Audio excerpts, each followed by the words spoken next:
പിറവം താലൂക്ക് ആശുപത്രിയിൽ ഡോക്ടർമാരുടെ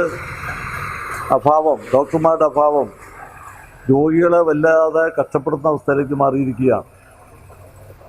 4 ഡോക്ടർമാരെ ഒഴിവ് ഇപ്പോഴും നികത്തിയിട്ടില്ല എന്നുള്ളതാണ്. 2 ഡോക്ടർമാരെ നിയമിക്കേണ്ടത് DHS ആണ്.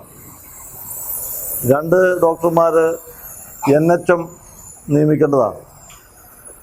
നഗരസഭയുടെ കൺട്രോളിലാണ് താലൂക്ക് ആശുപത്രി പ്രവർത്തിക്കുന്നത്.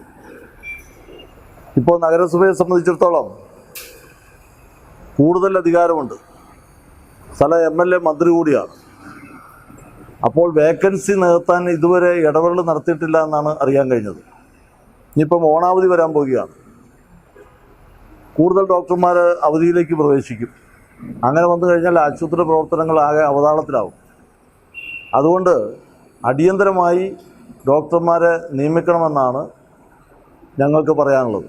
ആവശ്യത്തിന് മരുന്നില്ലാത്തത് കൊണ്ട് പിറവം നഗരസഭയിലേക്ക് നൽകിയ പ്രോജക്റ്റിൻ്റെ അടിസ്ഥാനത്തിൽ പ്രോജക്റ്റിന് പണം അനുവദിക്കാത്തതിനെ തുടർന്ന് HMC ഫണ്ട് ഉപയോഗിച്ചുകൊണ്ടാണ് ഇപ്പോൾ അത്യാവശ്യത്തിനുള്ള മരുന്ന് വാങ്ങുന്നത്. അപ്പോൾ ഡോക്ടർമാരുടെ 4 പേരുടെ കുറവ്, ആശുപത്രിയിലേക്ക് നഗരസഭ തരേണ്ട പ്രോജക്റ്റ് പ്രകാരമുള്ള പണം തരുന്നില്ല.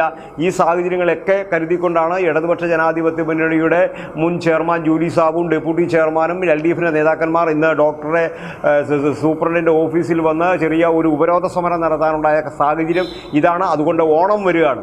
ഓണം വരുമ്പോൾ സർക്കാർ ആശുപത്രിയിലേക്ക് വരേണ്ട ആളുകളുടെ എണ്ണം, ഇപ്പം ഞങ്ങളുടെ രാഷ്ട്രീയക്കാരായിട്ടുള്ളവരാരും ഇവിടെ ഏതെങ്കിലും സ്വകാര്യ ആശുപത്രിയിൽ ഡയറക്ടർ ബോർഡ് മെമ്പർമാരല്ല. ഇപ്പോൾ OPയിൽ ഇന്ന് ഞങ്ങൾ അന്വേഷിച്ചപ്പോൾ ഇവിടെ ഡോക്ടറില്ല എന്ന പ്രചരണത്തെ തുടർന്ന് ഇവിടെ വന്നുകൊണ്ടിരുന്ന രോഗികൾ ആരും ഇവിടെ എത്തുന്നില്ല. ഇപ്പോൾ OPയും അത്യാഹിത വിഭാഗം കൂടി വെറും 500 പേരേ ഉള്ളൂ. 1000-ൽ പരം രോഗികൾ ഒരു ദിവസം Eliyamma Philip, KP Saleem, Julie സാബുവിൻ്റെ കാലഘട്ടത്തിൽ ഈ ആശുപത്രി വരികയും ഇവിടെ അടിസ്ഥാന സൗകര്യങ്ങളൊക്കെ ചെയ്തുകൊണ്ടിരുന്ന ഒരു ഭരണകൂടമായിരുന്നു ഇതിനു മുമ്പിരുന്നതെങ്കിൽ ഇവർ ഓണാഘോഷത്തിന് വേണ്ടി ഗവൺമെൻറ്റിൻ്റെ അനുവാദം വാങ്ങി 5 ലക്ഷം രൂപ ഓൺ ഫണ്ട് ഉപയോഗിക്കുമ്പോൾ ഈ ആശുപത്രിയിലേക്ക് ഓൺ ഫണ്ട് ഉപയോഗിച്ച് ഒരു 5 ലക്ഷം രൂപയുടെ മരുന്ന് വാങ്ങിക്കൊടുക്കാൻ ഇവർക്ക് കഴിയുന്നില്ല.